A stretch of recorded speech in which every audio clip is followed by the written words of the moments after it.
All right, IID Hoops here with John Karhoff. You're a prep guy. Who was your high school? I mean, who was your team's rival when you were in high school?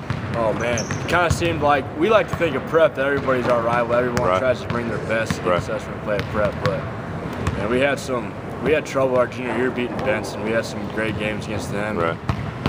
Playing against Central, and it was a great time. Always West Side, Yeah, that's my school. Yeah, West Side's the traditional rivalry there, but high school playing at prep was a great time. And every single game was a fun game.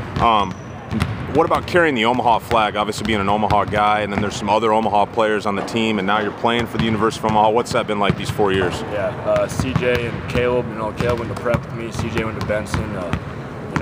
We do take pride in that, playing in our hometown. This is where we all grew up, and it's been a lot of fun playing against or playing in front of our family and friends and that. Right. Kind of staying in the area, it's fun just to be a part of it, kind of helping this university grow like this. And you guys, I mean, you're top 30 in the country in offensive production, more or less. What's been clicking for the team this year? I think everyone just as a whole is more comfortable with each other.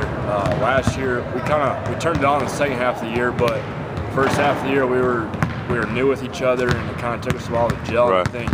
I think guys this year, they're just really more comfortable with each other. We know where we're going to be at on the floor. And we really have a good feel for each other on the floor. And talk about, that was obviously a big win for you guys on Saturday at South Dakota State. You snapped a home winning streak that they had. You guys have been really tested on the road all year. Was that helpful in going in there and winning that game? No doubt, that was huge for us, especially dropping the first two on that road trip, and especially one against Western Illinois, which we felt like we were in the driver's seat that whole game, let it get away.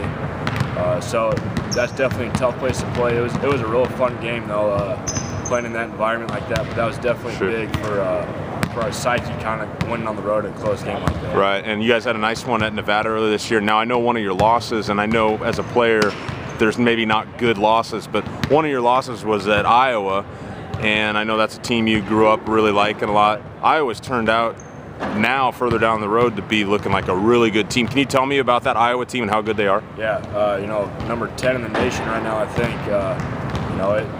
Just following them, I still kind of follow them a little bit, but they are a really good team. They've got depth like crazy. If one guy's out on the bench, they've got another guy just as good coming up to replace him. So that's really what makes them tough. And, that was a good experience for us playing there and playing them close like that, and that's just something that's going to help us down the road this season. Right on. You pay attention to the other, I mean, obviously Creighton and Nebraska are bigger names in the media. Do you, as a college player here, do you pay attention to them at all or no? Or? Yeah, we do. Obviously the other night was a big night. Nebraska beating Ohio State, and Creighton going crazy against Villanova.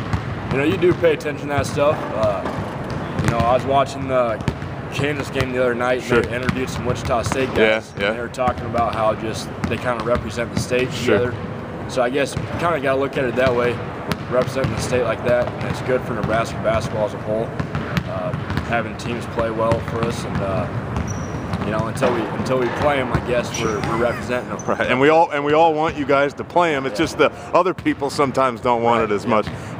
So just going along that line a little further, you're climbing up the scoring charts here at UNO. Maybe top 10 in all time by the time you're done.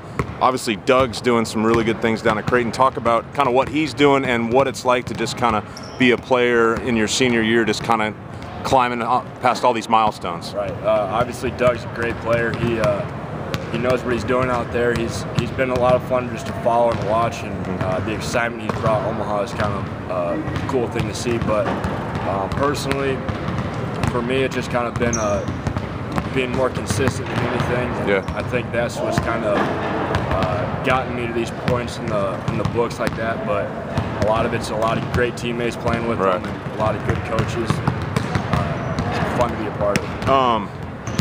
Are you a big baseball fan? I see on Twitter you kind of talking about baseball a lot. Who's your team? I'm a Cubs fan. Okay. Yes, unfortunately. Unfortunately, yes. right? Yeah, big baseball fan. And tell me about that trip out to Hawaii you guys had earlier this year. Is that your first time that you'd been there? Or? First time in Hawaii, yep.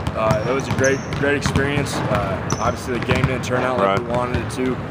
That was another game we felt like we were in the driver's seat and like get away, but that was a good trip, just kind of get away in the middle of winter like that, and seeing some places we don't really see. South Pearl Harbor is a great experience. And this, I guess, lastly about this team. I mean, you guys hadn't won but 11 games the last couple of years, and then now at this point of the season you've won 11 games. You guys are legitimately good. You know, what's clicking for this team this year? Yeah, I think our non-conference schedule, that was big for us to take care of business during that and get us ready for conference. And you know, we started conference off with a rough road stretch, but we have more home games ahead of us. I think the big part is protecting home court, protecting Ralston, and I think that if we keep doing that, we're going to like where we're at the end of the year. Cool. Thanks for joining us, John. No problem. Thanks.